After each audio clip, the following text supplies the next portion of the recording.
Bonjour et bienvenue dans Assiette Info qu'on parle. Pour le mois de mars, j'ai décidé de parler de choses qui sont tristes. Donc, comme je l'ai dit précédemment, pour les personnes qui sont trop sensibles, je vous invite à ne pas regarder les vidéos et à attendre le mois d'avril où il y aura des sujets beaucoup plus légers. Là, nous allons parler du deuil périnatal, du deuil blanc, de la santé mentale, euh, de la dépression souriante et j'ai dû rajouter un sujet puisqu'il y a 5 samedis dans le mois de mars, donc j'ai rajouté la trahison. Tous ces sujets seront les uns après les autres et amèneront, comme les précédents sujets sur l'amour, à une décision que j'ai prise me concernant et que je pense que beaucoup auront pris euh, au cours de leur vie. Les sujets qu'on va évoquer, comme je l'ai dit, ne sont pas très faciles à évoquer. Ce sont des sujets qui sont même très durs. J'ai déjà préenregistré une vidéo parce que je ne me sentais pas vraiment la force de le refaire 50 fois. Voilà, il m'arrive de refaire les vidéos puisque parfois j'oublie quelque chose, parfois je bug beaucoup trop, donc je les refais. Mais celle-ci, celle du deuil blanc, je l'ai fait en une seule fois et je ne veux pas la refaire. Donc je pense que je mettrai un petit disclaimer à l'avant de la vidéo. Mais voilà, telle que vous allez la voir, c'est telle qu'elle a été filmée, telle que je me sentais au moment de la filmer. Donc voilà, pour les gens qui seront heurtés par mes larmes, ne la regardez pas. Voilà, très sincèrement, ne la regardez pas. Même moi, en la re-regardant pour être sûre de ce que je vais poster, je pleure encore. Donc aujourd'hui, on va parler du deuil périnatal. Il nous arrive d'être confrontés à des personnes et à des situations, de rencontrer des situations et de rencontrer des personnes. Eh bien moi, j'ai rencontré une personne et une situation le même jour. Le 15 juillet 2011, je suis devenue maman pour la première fois de ma vie. Et cela ne s'est pas passé comme c'était prévu. J'ai eu une grossesse compliquée sans m'en rendre compte tout de suite. J'ai dû être hospitalisée. J'ai dû subir un cerclage. Pour celles qui connaissent, vous savez ce que c'est. Pour les autres, eh bien, c'est simplement coudre l'entrée du col de l'utérus. Oui, c'est ça. Pour pas que le bébé puisse sortir avant. Voilà, ça s'appelle une MAP, une menace d'accouchement prématuré. Et donc, j'ai eu cette chose, une béance du col. Donc, on a dû coudre mon col, voilà, pour pas que le bébé puisse arriver avant l'heure. Ma grossesse aurait dû se passer suite à cette opération sous de bons augures. Malheureusement, j'ai fait ce qui s'appelle une pré-éclampsie sévère. Donc, c'est une hausse de tension, des protéines dans les urines. J'ai moi-même fait des convulsions. Donc, c'était très grave. Le staff médical a décidé de mettre fin à ma grossesse alors que j'étais à 6 mois de grossesse. Voilà. Alors, certains diront, mais 6 mois, le bébé peut être viable. Alors, je vais vous expliquer les termes médicaux et surtout de la justice en France. Un bébé est considéré viable à partir du moment où on a dépassé les 24 semaines d'aménorrhée et que le bébé fait 500 grammes. À partir du moment où on ne rentre pas dans une de ces conditions, le staff médical choisit d'arrêter la grossesse par une IMG. Ce fut mon cas. Donc j'ai subi une IMG. Une IMG, c'est une interruption médicale de grossesse, à ne pas confondre avec IVG que j'ai également subi. Mais l'IMG, c'est un choix médical. Voilà. L'IVG, c'est un choix personnel que l'on s'impose ou que l'on nous impose. Attention, je voudrais être claire là-dessus.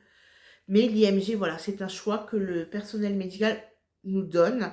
Libre à nous de l'accepter, mais si nous ne l'acceptons pas, il peut s'avérer qu'il y ait des risques, voilà, pour la suite de la grossesse.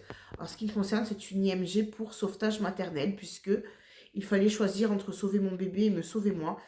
Le bébé n'étant pas viable à ce moment-là, il était préférable de me sauver moi-même. Donc, je subis cette IMG, pardon, excusez-moi.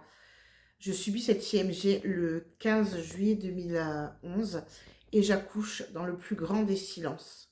Et quand je vous dis le plus grand des silences, c'est que tout ce qu'on imagine de sa première grossesse, tout ce qu'on imagine de son premier accouchement, ça ne se passe pas du tout comme ça. J'accouche dans les larmes, mais pas les larmes de mon bébé, les miennes, puisque mon bébé ne pousse aucun cri, puisque mon bébé est mort-né. À ce moment-là, je me rends compte que je n'ai plus rien dans le ventre. je n'ai plus d'avenir. À ce moment-là, je suis vraiment très perdue. Le deuil périnatal, c'est quand même le deuil de l'avenir. C'est quelque chose d'extrêmement fort, d'extrêmement dur. Voilà, ça arrive, donc il va bien falloir que j'explique qu'est-ce que le deuil périnatal. Le deuil périnatal, c'est le deuil d'un enfant mort in utero ou dont on a accouché, mais quelques mois pendant sa première année. Voilà. Donc ça c'est le deuil périnatal. Donc je me retrouve confrontée à une situation que je ne connais pas. Je suis seule dans cette salle d'accouchement. Mon compagnon est avec moi, mais on nous a laissés seuls à l'abandon. Voilà. C'est froid, c'est triste, c'est silencieux. La sage-femme, je me rappellerai toute ma vie de son prénom, le sage-femme rentre et me dit que mon bébé est très beau et me demande si je veux le voir. À ce moment-là, vous imaginez bien que ma seule préoccupation, c'est de ne pas penser à ce qui vient de se passer. Je veux vite oublier. Je ne me rends pas compte de ce qui se passe réellement, mais je sais que je veux vite oublier, donc je dis que je ne veux pas le voir. On me remonte en chambre, le ventre toujours vide, et je me rends compte que je rentre à l'hôpital avec un couffin et je ressors avec un cercueil. C'est littéralement ça. Il se passe plusieurs jours avant que je puisse comprendre un petit peu ce qui se passe. Ma famille se déplace, mes amis se déplacent, je suis entourée, mon compagnon est là, mais je me sens tellement seule puisque je n'ai pas mon bébé. À côté de mon lit, il n'y a rien, pas de berceau, pas d'enfant, rien. Le vide total. Donc je demande à une infirmière, une très gentille infirmière que je n'oublierai non plus jamais, s'il est possible de voir mon bébé. Elle m'explique qu'il vaut mieux pour moi que je le vois en photo en premier, afin d'éviter tout choc, puisque vous imaginez qu'un bébé qui ne fait pas 500 grammes, c'est extrêmement impressionnant. Donc je lui dis que je suis d'accord. Quelques minutes plus tard, puisqu'ils prennent des photos des enfants morts-nés, elle me ramène des photos de mon fils, qui s'appelle Joshua, et c'est le choc. Voilà, c'est le choc, je jette les photos, je pleure, je hurle et je dis que je ne veux pas le voir, qu'il est horrible, que c'est un monstre. C'est vraiment quelque chose que je ne regrette pas puisque ça fait partie du processus, mais j'aurais aimé, quelqu'un m'explique comment ça allait se passer et que je ne sois pas prise au dépourvu comme ça, qu'on m'explique que pendant la grossesse, il pouvait y avoir des catastrophes et pas seulement cette idée de fausse couche, voilà. Les femmes tombent enceintes en ayant cette idée de pourvu que ça tienne 3 mois, pourvu que ça tienne 3 mois, pourvu que ça tienne 3 mois, et puis finalement, lorsque ça tient 3 mois, on se pense sorti d'affaire et on pense que nous allons avoir notre bébé et ben, ça n'arrive pas à toutes, malheureusement, et j'en fais partie.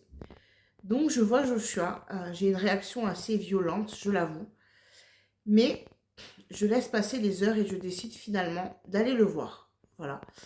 Il est en chambre mortuaire, bien évidemment. Donc j'y descends avec ma maman, avec mon compagnon, et je le vois. Et en fait, la seule chose que je vois finalement, c'est un bébé. Voilà, c'est mon bébé. Et je le prends dans mes bras. Je lui parle.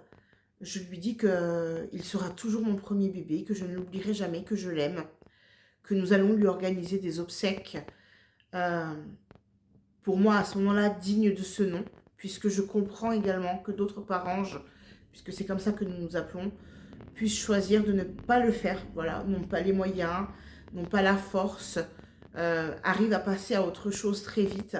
Ce ne fut pas mon cas.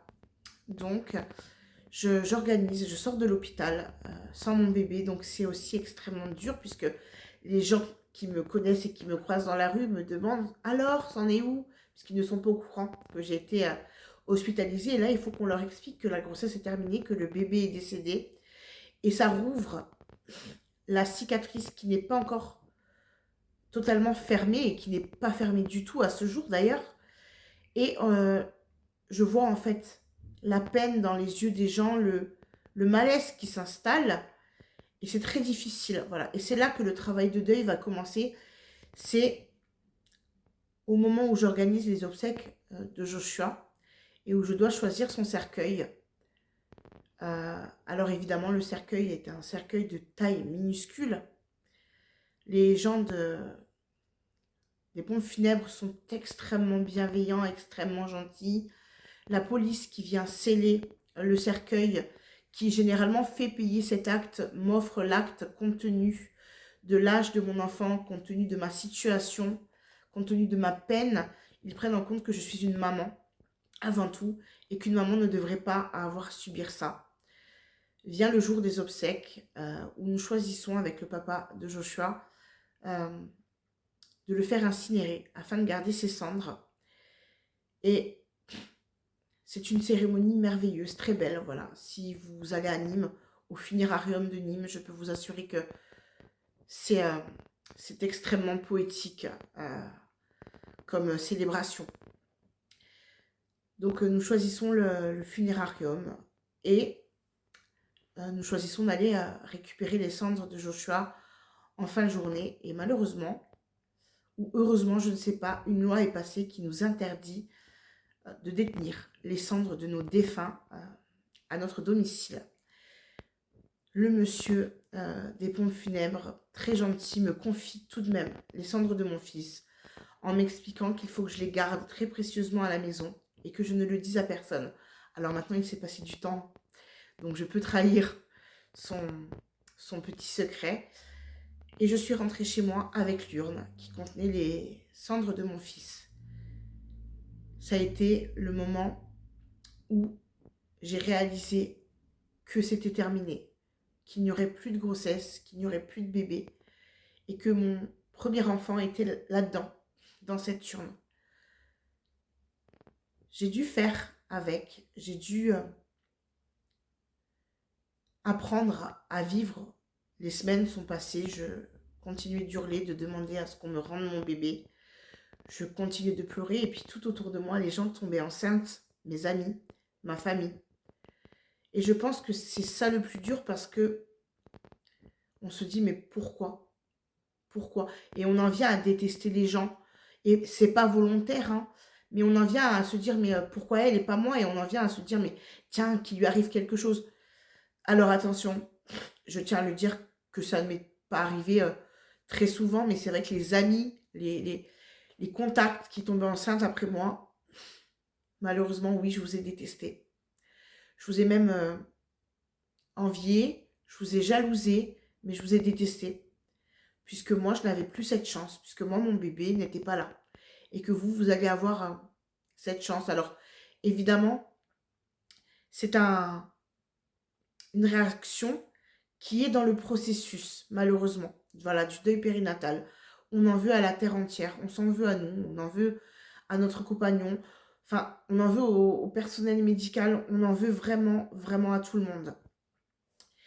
Et j'ai dû continuer, voilà, continuer ma vie comme ça, féliciter les gens pour leur bébé et me demander, mais pourquoi? Pourquoi moi ça ne m'arrive plus?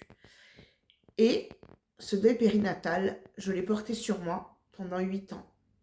Pendant 8 longues années. J'ai aimé mon fils comme s'il était là. Je l'aime d'ailleurs toujours comme s'il était là. Il est tatoué sur mon poignet. J'ai des bijoux gravés à son nom. Mon fils sera toujours mon fils. Peu importe le temps qui est passé, il sera toujours mon fils.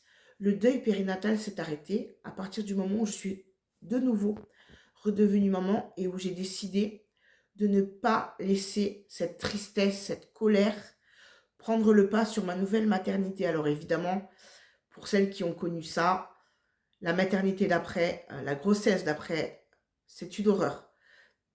C'est quelque chose dont on a très peur. Voilà, puisque la première chose qu'on se dit quand le test est positif, c'est pourvu que je ne revive pas ce cauchemar. Et dites-vous que j'ai vécu ça 3 fois après. Le deuil périnatal, c'est quelque chose qui vous prend un morceau de vous, de votre âme, de l'enfant, de la femme enfant que vous étiez, des rêves. Voilà, c'est le deuil de l'avenir. C'est le deuil de ne pas entendre son enfant rire, de ne pas entendre son enfant nous appeler maman, de ne pas voir sa première rentrée scolaire, ses premières dents, ses premières émotions. Joshua aujourd'hui aurait presque 15 ans.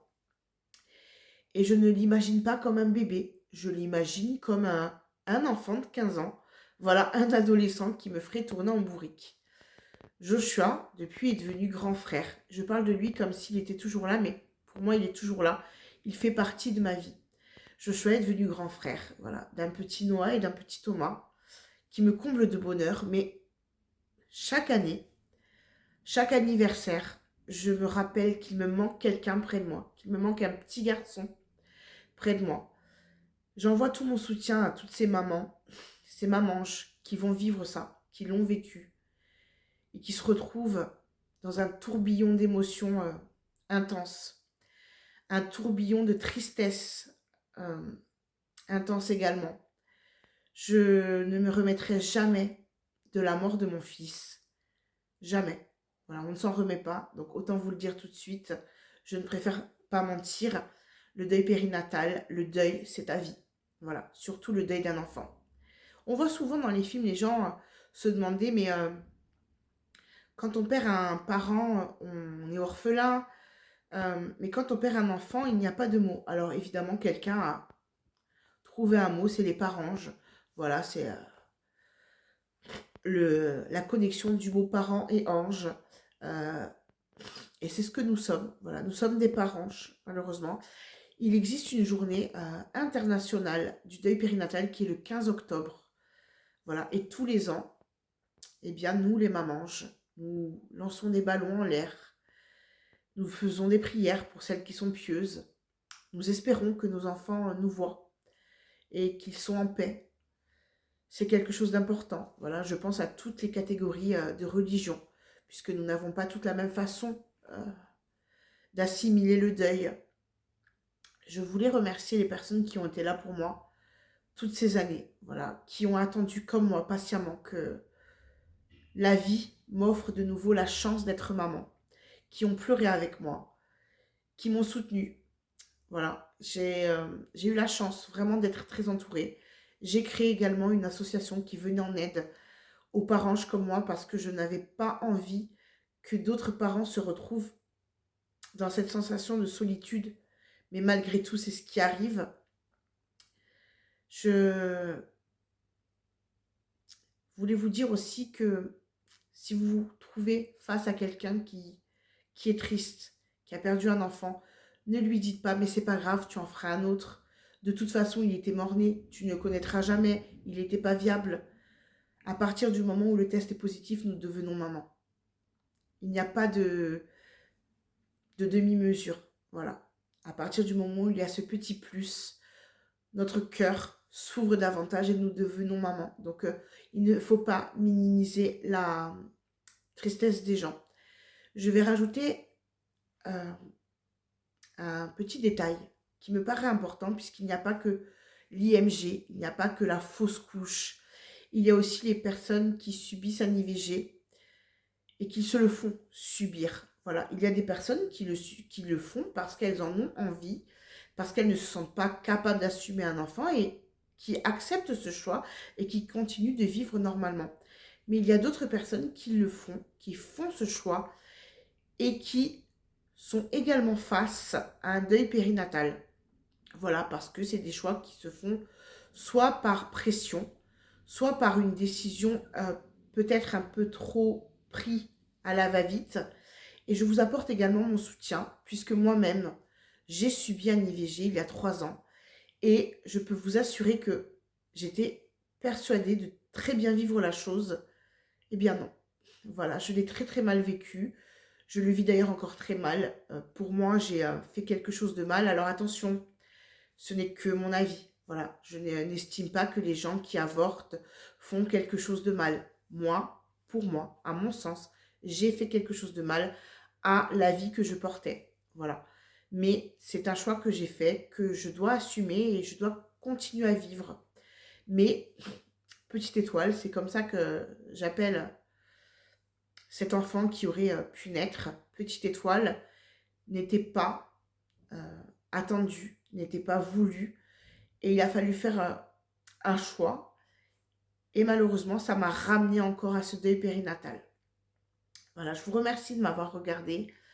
Je pense que cette vidéo est un peu plus, je dis toujours ce mot, mais sombre que les autres et je m'en excuse, mais ça fait également partie de la vie, ça fait partie des choses que nous, les femmes, nous sommes confrontées et que les hommes également, puisqu'on les oublie. On les oublie souvent, mais les papas ne sont pas en reste dans leur tristesse, dans leur deuil. Il faut également les soutenir. Il n'y a pas que la maman. Bien que la maman, ça soit viscéral, puisqu'elle a porté l'enfant en elle, le papa a porté l'enfant dans son cœur. Voilà, je vous remercie. Je vous dis à la semaine prochaine. Nous allons parler, je pense, du deuil blanc. Voilà, ça va être dans une continuité un petit peu triste et je m'en excuse. Donc, je vous invite encore une fois à ne pas regarder les vidéos si vous êtes quelqu'un d'extrêmement sensible. Je vous souhaite une bonne semaine et je vous dis à la semaine prochaine. Merci.